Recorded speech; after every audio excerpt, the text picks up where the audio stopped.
222 satu sinergi bangun negeri. Oke, tadi kita udah ada berapa instansi nih tadi nih Elma? Tadi kalau di sesi siang ini 2 ya Mbak? Udah 2 ya. Oke, sekarang kita masuk ke sesi selanjutnya, yaitu dari Kementerian Pendidikan, Kebudayaan, Riset, dan Teknologi.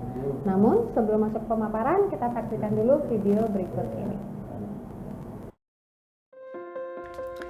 Untuk mewujudkan visi Indonesia maju yang berdaulat, mandiri dan berkepribadian melalui terciptanya pelajar Pancasila, Kementerian Pendidikan, Kebudayaan, Riset, dan Teknologi terus menghadirkan berbagai terobosan Merdeka Belajar. Merdeka Belajar yang diusung Kemendikbudristek memiliki tujuan untuk mencapai pendidikan berkualitas bagi seluruh rakyat Indonesia melalui transformasi pada 4 hal, yakni infrastruktur dan teknologi, kebijakan, prosedur dan pendanaan, kepemimpinan, masyarakat dan budaya, serta kurikulum, pedagogi, dan asesmen. Transformasi pendidikan Indonesia dimulai dari Merdeka Belajar episode pertama yang menghadirkan terobosan 4 pokok kebijakan agar paradigma dan cara lama dalam belajar dan mengajar dapat bertransformasi ke arah kemajuan. Episode kedua, Kampus Merdeka.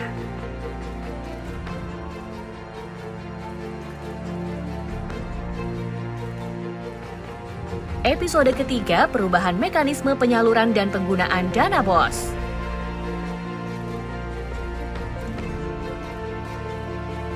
Episode keempat, program organisasi penggerak.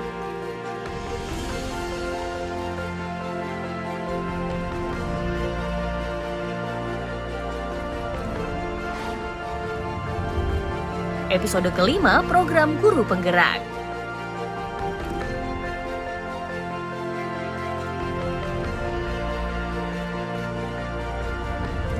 Episode ke-6, transformasi dana pemerintah untuk pendidikan tinggi.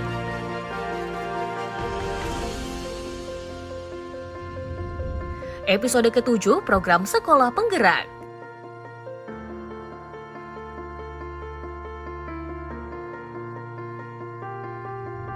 Episode ke-8, SMK Pusat Keunggulan. Episode ke-9, KIP Kuliah Merdeka.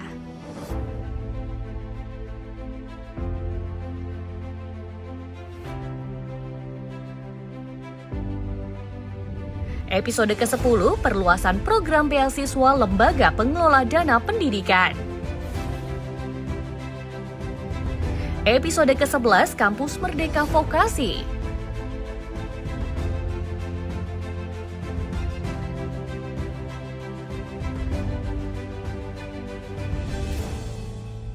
Episode ke-12, Sekolah Aman Berbelanja Bersama Siplah.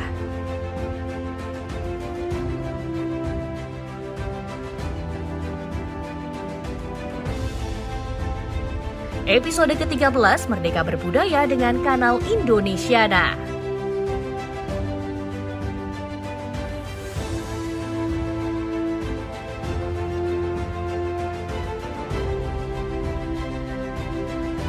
Episode ke-14, Kampus Merdeka dari Kekerasan Seksual.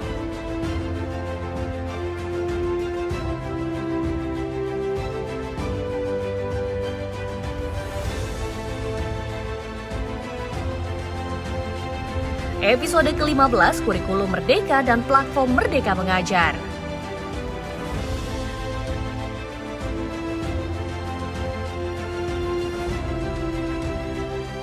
Episode ke-16, Akselerasi dan Peningkatan Pendanaan PAUD dan Pendidikan Kesetaraan.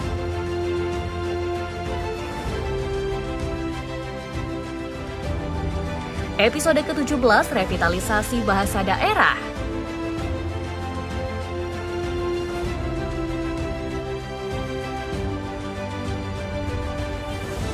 Episode ke-18, Merdeka Berbudaya dengan Dana Indonesiana.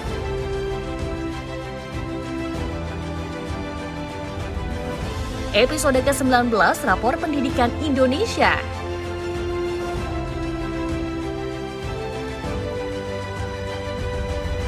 Dan episode ke-20, praktisi mengajar yang mendorong kolaborasi antara akademisi dengan praktisi di dalam mata kuliah dengan cara merancang, merencanakan, melaksanakan, dan mengevaluasi perkuliahan bersama sehingga membentuk lulusan yang relevan dengan dunia industri.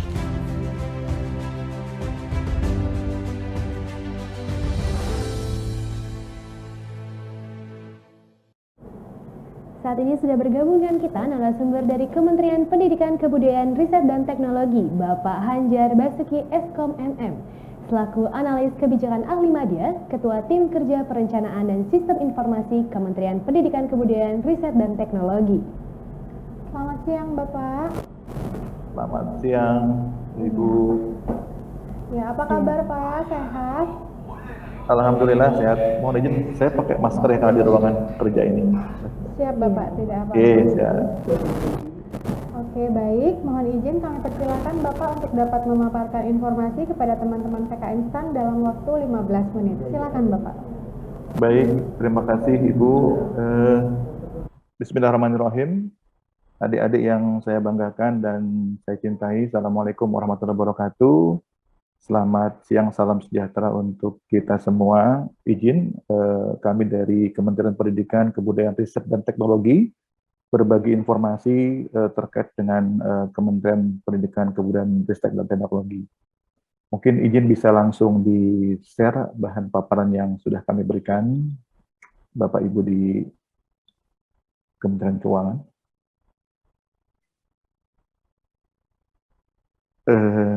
Oke, baik. Pertama, menyangkut profil adik-adik sekalian, bahwa Kementerian Pendidikan, Kebudayaan, Riset dan Teknologi itu terdiri dari beberapa unsur, dari mulai unsur pimpinan atau pemimpin, Menteri Pendidikan, Kebudayaan, Riset dan Teknologi, kemudian ada unsur pembantu pimpinan atau pemimpin, itu adalah di Sekretariat Jenderal atau Sekretaris Jenderal. Kemudian ada unsur pelaksana teknis dari mulai Direktorat Jenderal Guru dan Tenaga Kependidikan. Kemudian ada Direktorat Jenderal Pendidikan Anak Usia Dini, Pendidikan Dasar dan Pendidikan Menengah. Ya. Kemudian ada Direktorat Jenderal Pendidikan Vokasi. Kemudian ada Direktorat Jenderal Pendidikan Tinggi, Riset dan Teknologi, dan juga ada Direktorat Jenderal Kebudayaan. Sedangkan ada unsur pengawas adalah Inspektorat Jenderal, ya. Kemudian ada unsur pendukung, yang pertama adalah Badan Standar Kurikulum dan Asesmen Pendidikan, kemudian yang kedua adalah Badan Pengembangan dan Pembinaan Bahasa. Ini merupakan unsur-unsur yang ada dalam profil organisasi di Kementerian Pendidikan, Kebudayaan, Riset dan Teknologi. Lanjut. Secara organisasi, ini adalah bagian struktur dari Kementerian Pendidikan, Kebudayaan, Riset dan Teknologi dari masing-masing eselon 1 yang merupakan unsur pelaksana, unsur penunjang, dan teknis tadi, itu masing-masing memiliki biro-biro dan pusat-pusat ya yang dipimpin oleh eselon 2. Kemudian ada juga nanti yang memiliki UPT, ya, unit pelaksana teknis yang tersebar di seluruh Indonesia, baik itu UPT untuk kebudayaan, UPT untuk pendidikan dasar, menengah, dan pendidikan menengah tadi ya. Kemudian ada juga untuk UPT dari bahasa yang tersebar di seluruh Indonesia. Nah, untuk masing-masing daripada unit utama terdiri dari eselon 1 yang berjumlah 14, kemudian eselon 2 ada 56, kemudian eselon 3 hanya ada 5 ya, kemudian eselon 4 ada 49. Unit utama ini berada di pusat ya adik-adik ya. Jadi sejak kemarin pasca penyederhanaan organisasi, maka Kemendikbudristek telah melakukan penyederhanaan organisasi secara besar-besaran. Ya, jadi jumlah eselon 3 ini menjadi sangat sedikit, hanya 5 di unit utama pusat. Kemudian untuk UPT sendiri, eselon 2 ada 18, kemudian eselon 3 ada 91, kemudian eselon 4 ada 24 ya. Jumlah UPT kami ada 133 UPT yang tersebar di seluruh Indonesia. Sedangkan selain itu ada juga LLDikti atau Lembaga Layanan Pendidikan Tinggi, ada 16 unit kerja tersebar juga di seluruh Indonesia. Kemudian juga ada PTN ya. Jumlah PTN saat ini ada 126 yang menjadi bagian dari Kementerian Pendidikan, Kebudayaan, Riset, dan Teknologi. Lanjut. Nah, kemudian berikutnya adalah terkait dengan fungsi ya. Ini adalah fungsi yang menjadi tanggung jawab dari Kementerian Pendidikan, Kebudayaan, Riset, dan Teknologi. Yang pertama terkait dengan perumusan dan penetapan kebijakan di bidang pendidikan dan tenaga kependidikan, pendidikan anak usia dini, pendidikan dasar, pendidikan menengah, pendidikan vokasi, pendidikan tinggi, dan juga kebudayaan. Kemudian yang kedua, terkait dengan perumusan dan penetapan kebijakan di bidang ilmu pengetahuan dan teknologi. Ya. Kemudian yang ketiga, koordinasi dan sinkronisasi pelaksanaan kebijakan di bidang ilmu pengetahuan dan teknologi di perguruan tinggi dalam rangka melaksanakan tridharma perguruan tinggi. Ya. Kemudian yang keempat, pelaksanaan kebijakan di bidang pengendalian formasi pendidik, pemindahan pendidik, ya, dan pengembangan karir pendidik, serta pemindahan pendidik dan tenaga pendidikan lintas daerah provinsi. Ini yang dimaksud pendidik di sini adalah guru ya adik-adik. Kemudian yang kelima adalah penyusunan standar kurikulum dan asesmen di bidang pendidikan. Kemudian penetapan standar nasional pendidikan dan kurikulum nasional pendidikan menengah, pendidikan dasar, pendidikan anak usia dini, dan pendidikan non formal. Kemudian pelaksanaan kebijakan di bidang pendidikan tinggi. Kemudian pelaksanaan kebijakan di bidang ilmu pengetahuan dan teknologi ya di perguruan tinggi dalam rangka melaksanakan tridharma perguruan tinggi. Kemudian juga pelaksanaan fasilitasi pendidik dan tenaga kependidikan dan penyelenggaraan pendidikan anak usia dini, pendidikan dasar, pendidikan menengah, pendidikan vokasi, pendidikan tinggi, riset, teknologi, dan kebudayaan. Selanjutnya pelaksanaan kebijakan di bidang pelestarian cagar budaya dan pemajuan kebudayaan. Kemudian juga pelaksanaan kebijakan di bidang pembinaan perfilman nasional, ya. Kemudian pelaksanaan pengembangan pembinaan dan perlindungan bahasa dan sastra. Kemudian pelaksanaan pengelolaan sistem perbukuan. Kemudian pelaksanaan bimbingan teknis dan supervisi atas pelaksanaan urusan pendidikan dan kebudayaan di daerah. Kemudian koordinasi pelaksanaan tugas pembinaan dan pemberian dukungan administrasi kepada seluruh unsur organisasi di lingkungan kementerian, kemudian pengelolaan barang milik atau kekayaan negara yang menjadi tanggung jawab kementerian, ya, juga pengawasan dan pelaksanaan tugas di lingkungan kementerian, dan yang terakhir pelaksanaan dukungan substantif untuk mendukung pencapaian tujuan dan sasaran strategis kementerian. Jadi itu adalah fungsi dari Kemendikbudristek. Ya. Lanjut. Selanjutnya, ini adalah gambaran untuk profil SDM yang ada di Kementerian Pendidikan, Kebudayaan, Riset, dan Teknologi atau Kemendikbudristek. Ya.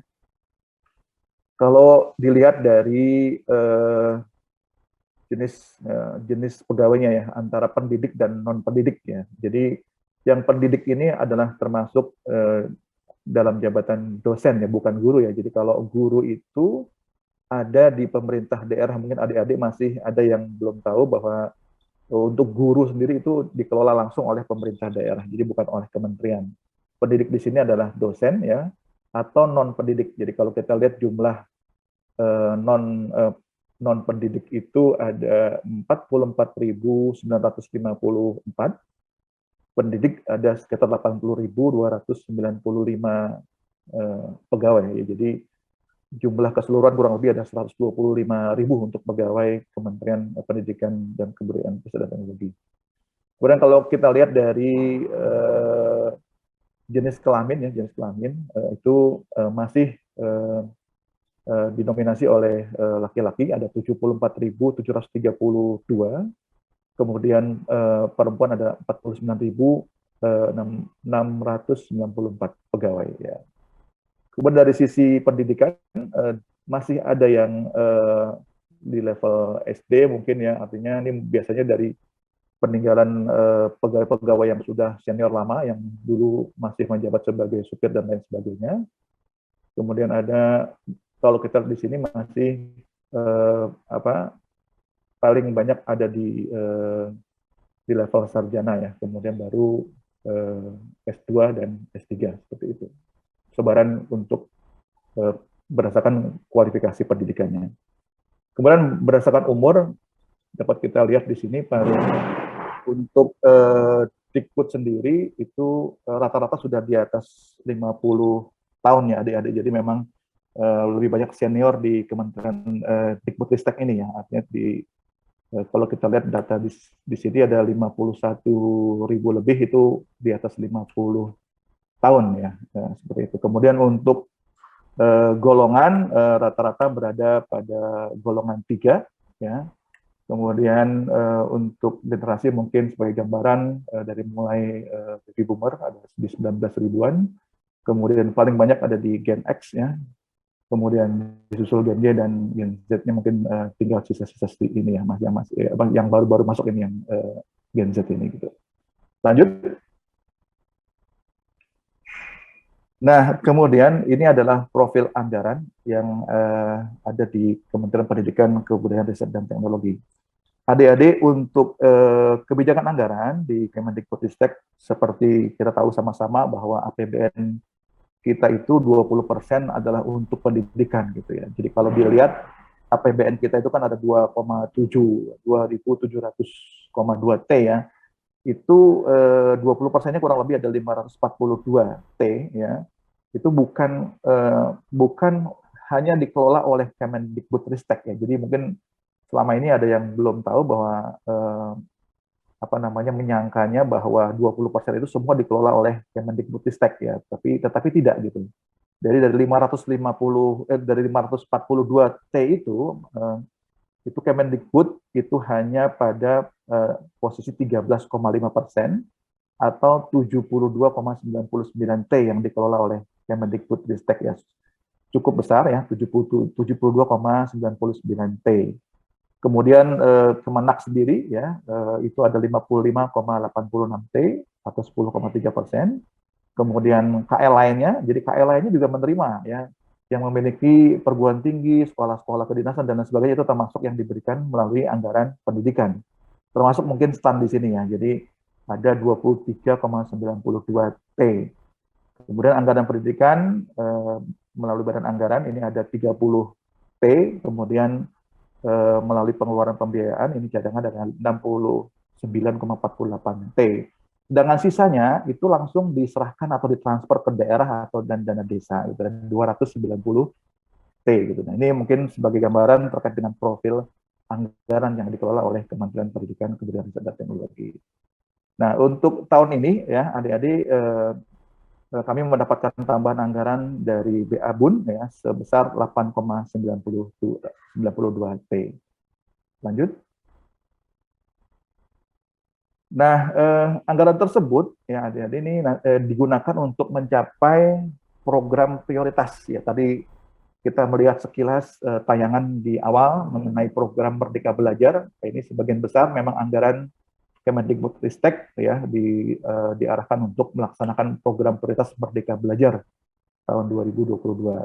Yang pertama menyangkut pembiayaan pendidikan. Ini terdiri dari program Indonesia Pintar, kemudian mahasiswa yang mendapatkan KIP kuliah, kemudian untuk tunjangan guru dan kepala sekolah non-PNS, ini ada yang TPG bentuknya, TKG, dan juga insentif bagi guru. Kemudian yang keempat ada mahasiswa yang mendapatkan beasiswa afirmasi pendidikan tinggi atau ADIK ya. Kemudian ada juga siswa penerima afirmasi pendidikan menengah atau ADEM. Nah, ini terkait dengan pembiayaan pendidikan. Kemudian yang kedua, untuk digitalisasi pendidikan, penguatan karakter dan peningkatan prestasi. Antara lain ada bantuan peralatan pendidikan, pelayanan penguatan karakter ya. Kemudian peserta didik yang dikembangkan prestasinya. Kemudian platform digital sumber daya sekolah. Jadi ini hal yang dikembangkan oleh Kemendikbud untuk memudahkan pengelolaan manajemen di sekolah ya. Kemudian ada platform digital kearsipan, ada platform rumah belajar yang dimanfaatkan, kemudian platform untuk digital pendidikan Merdeka Belajar ya. Lanjut. Kemudian ada program pendidikan untuk vokasi, ya, dari mulai SMK Pusat Keunggulan, SMK yang mengembangkan pendidikan produk kreatif dan kewirausahaan. Ada mahasiswa perguruan tinggi vokasi yang mengikuti uji kompetensi profesi, kemudian ada vokasi mendukung kebutuhan industri, kemudian ada guru keguruan dan instruktur kursus yang mengikuti upskilling dan reskilling untuk berstandar industri, dan kemudian program pendidikan kecakapan kerja, ya, kemudian ada sertifikasi siswa SMK, DUDI, ya, bekerjasama dengan Satuan Pendidikan Vokasi, kemudian juga ada program pendidikan kecakapan wirausaha, itu terkait dengan program pendidikan vokasi. Kemudian yang berikutnya adalah program terkait dengan pendidikan tinggi, dari mulai ada prasarana perguruan tinggi yang dibangun, ya, ada beasiswa kemitraan dengan negara berkembang, kemudian sarana perguruan tinggi yang direvitalisasi, ada peningkatan kualitas kelembagaan LPTK, ada perguruan tinggi prodi yang diakreditasi, ya, SDM Dikti, kemudian prasarana perguruan tinggi, program studi inovasi pembelajaran digital, mahasiswa mengikuti pembelajaran dan pemberdayaan masyarakat, ya, kemudian ada juga SDM Dikti yang mengikuti pendidikan gelar, termasuk juga ada prasarana perguruan tinggi yang direvitalisasi. Lanjut. Ini saya percepat untuk program-programnya, ya. Ini antara lain. Kemudian yang berikutnya adalah program guru, ya, guru dan tenaga kependidikan, ya. Ini antara lain ada guru dan kepala sekolah mendapatkan peningkatan kompetensi, guru yang mengikuti sertifikasi guru, kemudian ada guru dan tenaga kependidikan yang difasilitasi dalam pengembangan karir, kemudian penataan guru dan tenaga kependidikan. Ada instruktur guru dan tenaga pendidikan mendapatkan peningkatan kompetensi. Sedangkan untuk program pemajuan kebudayaan, ya, adik-adik, ini ada event untuk nilai budaya yang dikembangkan dan dimanfaatkan, kemudian cagar budaya yang dilestarikan, masyarakat yang mengapresiasi museum, cagar budaya, dan galeri nasional, ada warisan budaya yang dilindungi, kemudian ada tenaga bidang kebudayaan yang ditingkatkan kompetensinya, kemudian ada desa pemajuan kebudayaan, ada karya perfilman dan musik Indonesia, ya, kemudian ada warisan budaya yang ditetapkan, ya. Kemudian ada juga fasilitasi bidang kebudayaan dan karya budaya yang dilestarikan, ya, untuk program pemajuan kebudayaan.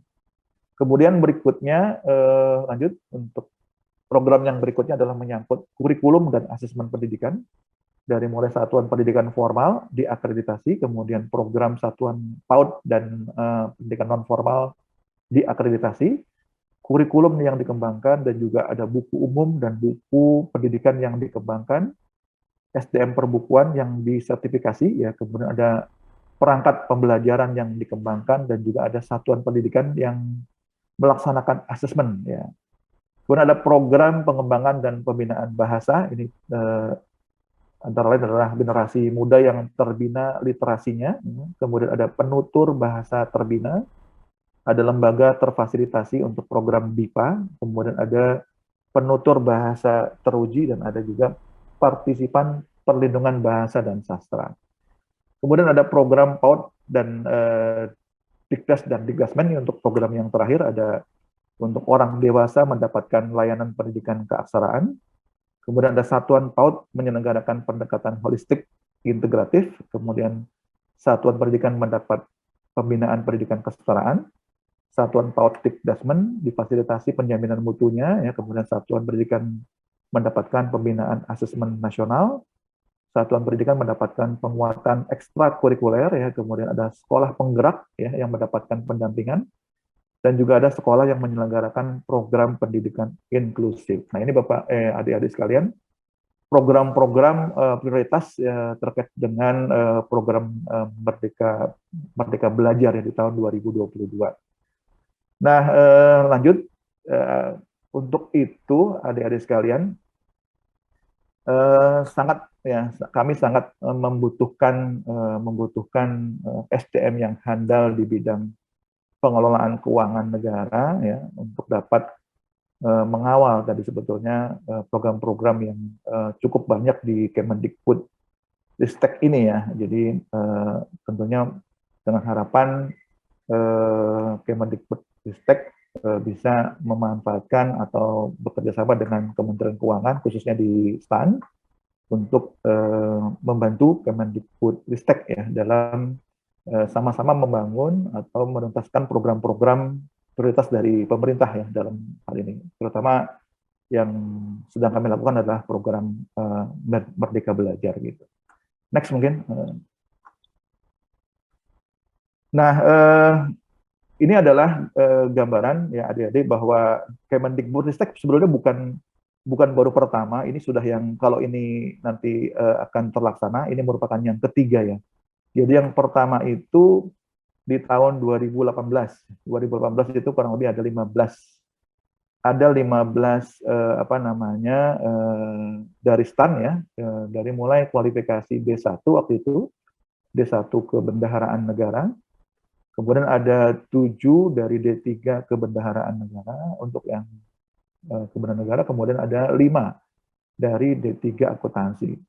Untuk penempatannya seluruhnya ditempatkan pada jabatan yang berkaitan dengan pengelolaan keuangan negara.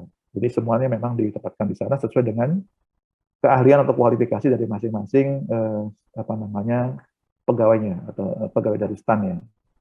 Penempatannya semua di unit utama pusat untuk yang tahun 2018 ya. Jadi ada 2 di Badan Penelitian dan Pengembangan dan Perbukuan, ini sekarang namanya menjadi Badan Kurikulum dan Asesmen Pendidikan ya.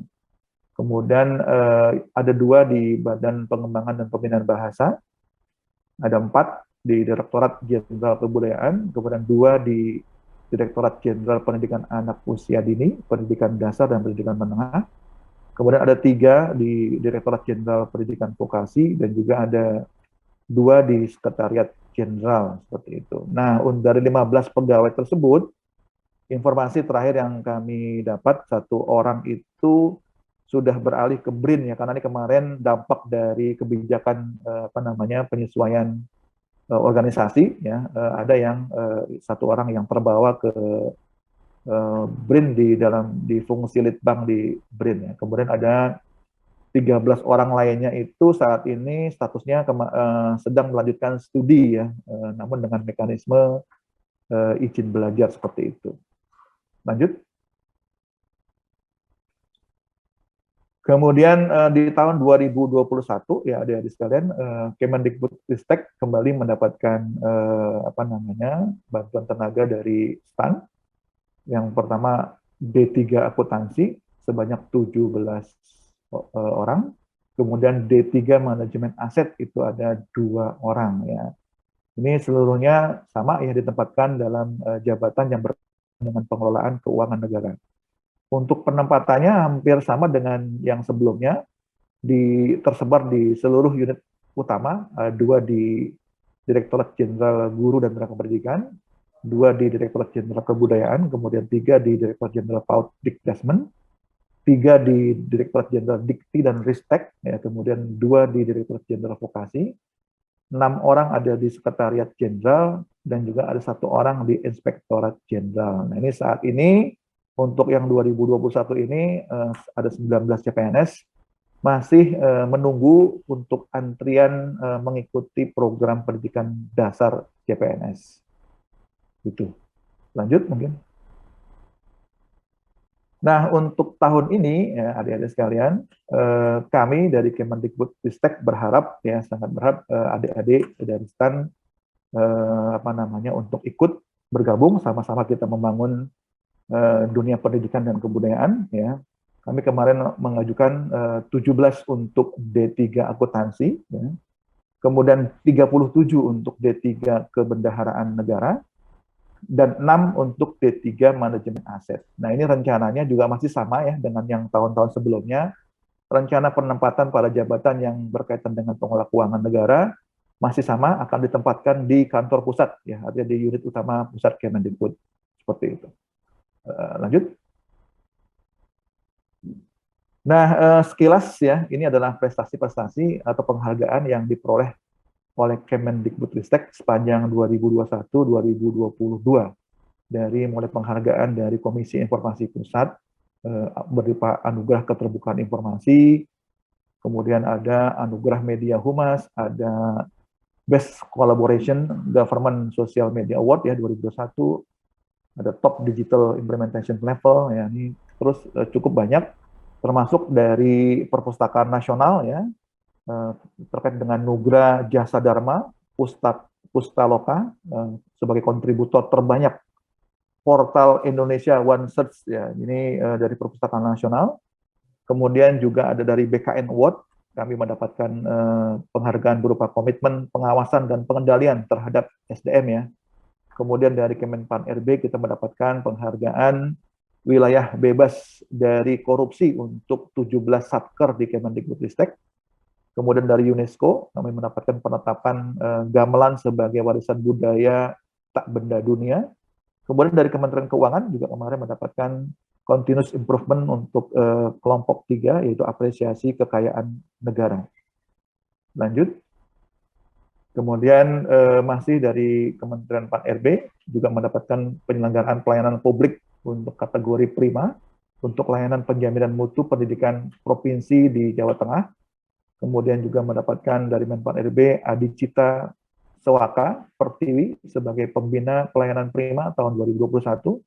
Kemudian dari BKN tahun ini juga kami kembali mendapatkan penghargaan BKN Award ya 2022. Kemudian dari KASN penerapan sistem merit bagi instansi pemerintah dengan predikat sangat baik ya tahun 2021. Kemudian dari Metro TV kemarin Mendikbudristek Nadiem Makarim menerima penghargaan People of the Year tahun 2021 untuk kategori Innovative Governmental Organization ya. Kemudian Ombudsman dari Ombudsman RI mendapatkan tingkat kepatuhan tinggi terhadap standar pelayanan ya. Kemudian dari Kemenpan RB terakhir mendapatkan top 45 inovasi pelayanan publik ya tahun 2022 kategori pelayanan publik yang inklusif ya dan berkeadilan untuk Universitas Airlangga gitu. Nah, itu mungkin adik-adik sekilas tentang profil Kementerian Pendidikan, Kebudayaan, Riset dan Teknologi ya. Mungkin adik-adik akan mudah-mudahan berminat dengan Kemendikbudristek untuk dapat bergabung sama-sama membangun pendidikan dan kebudayaan di Indonesia. Saya kembalikan ke Ibu Moderator. Terima kasih. Baik, terima kasih atas informasinya yang sungguh informatif sekali Bapak. Baik, sekarang kita masuk ke sesi tanya jawab ya Elma ya. Betul sekali Mbak. Oke. Mungkin teman-teman ada yang ingin mengajukan pertanyaan terkait dengan Kemendikbudristek. Silakan boleh melakukan raise hand. Adakah? Apakah ada yang ingin mengajukan pertanyaan secara langsung? Silahkan teman-teman. Oke, baik. Sepertinya belum ada nih Elma. Mungkin kita bantu bacakan ya. Ada beberapa pertanyaan.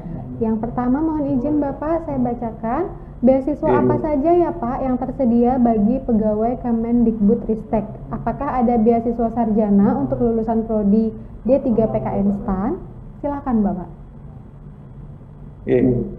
Ini hal yang selalu ditanyakan ya ke Kementerian Pendidikan kalau teman-teman STAN. Intinya di Kemendikbudristek sendiri itu ada membuka beasiswa sebenarnya khusus ya untuk pegawai yang memiliki prestasi ya, melalui beasiswa unggulan juga ada di Kemendikbudristek.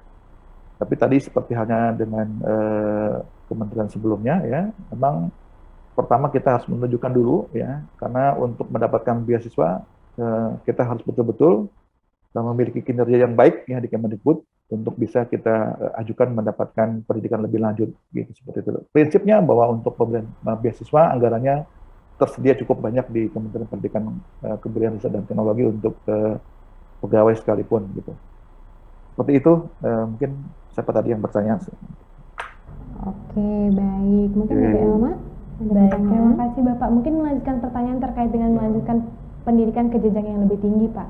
Kalau di Kemendikbudristek ini, apakah ada minimal tahun untuk bekerja dulu sebelum melanjutkan ke jenjang pendidikan yang lebih tinggi atau seperti apa Bapak? Ya, untuk pengabdian biasanya kita kan pertama wajib harus PNS dulu ya. PNS kemudian nanti akan dievaluasi secara kinerjanya, bagaimana yang bersangkutan mampu melaksanakan kinerja sesuai dengan target-target yang diberikan. Ketika itu dipenuhi, biasanya untuk kategori sesuai ketentuan memiliki prestasi kerja sangat baik dalam 2 tahun berturut-turut, ya itu biasanya diprioritaskan untuk bisa mengikuti pengembangan studi. Ya. Tentunya hal ini juga harus didasari pada kebutuhan organisasi yang memang membutuhkan latar belakang pendidikan dari yang bersangkutan untuk peningkatan kompetensinya. Seperti itu, Ibu. Baik, terima kasih banyak Bapak. Baik, mungkin izin melanjutkan pertanyaan kembali Bapak terkait penempatan ini Pak. Kira-kira apakah Kemendikbudristek memiliki kantor di daerah? Apabila ada, bagaimana pola mutasi lintas kantor nantinya Pak? Mengingat rencana penempatan awal nantinya di unit utama pusat. Silakan Bapak. Ya, untuk UPT kita memang cukup banyak ada di daerah, hampir di semua provinsi kita punya UPT ya. Jadi, namun untuk pertama ini memang prioritas untuk mendampingi program-program yang ada di unit utama pusat gitu. Kalau pola mutasi memang sesuai dengan aturan pola karir di kami, itu paling cepat adalah 2 tahun, paling lama adalah 5 tahun ya untuk pola mutasinya.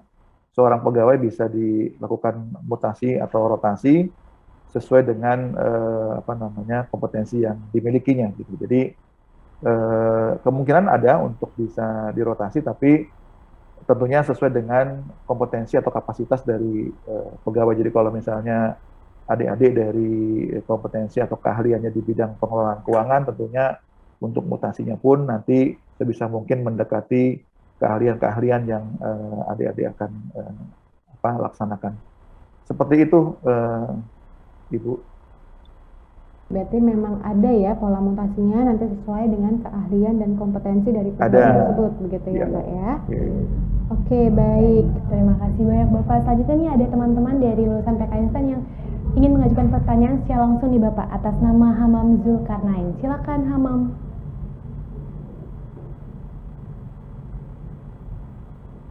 Halo Hamam, apakah sudah terhubung dengan kami?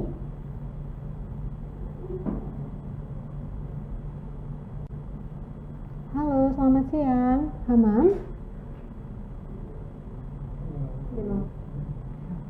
Oh, sepertinya terdisconnect ya. Oke, mungkin nanti akan kami tampung terlebih dahulu, Bapak. Pertanyaannya nanti akan kami sampaikan melalui panitia KLPFS, Bapak.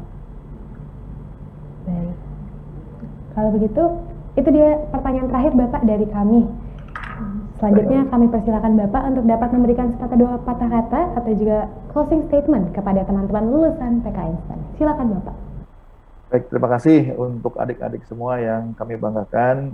Ya, kami doakan mudah-mudahan adik-adik semua dapat memiliki karir yang bagus ke depan, ya semakin sukses.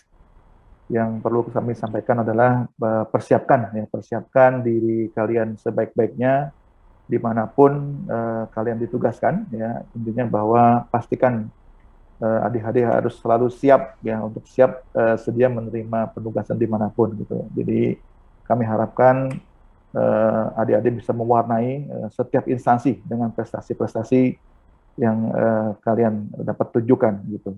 Kemendikbudristek siap menerima kalian ya untuk bergabung sama-sama membangun dan memajukan pendidikan kebudayaan di Indonesia. Demikian mungkin. Terima kasih. Assalamualaikum warahmatullahi wabarakatuh. Waalaikumsalam warahmatullahi wabarakatuh. Terima kasih Bapak atas paparan, informasi, serta keikutsertaannya dalam acara hari ini.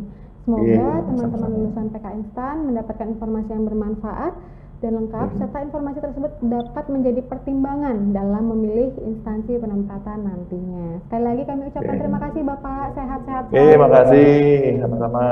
Mohon izin pamit. Assalamualaikum warahmatullahi wabarakatuh. Terima kasih adik-adik semuanya. Terima kasih.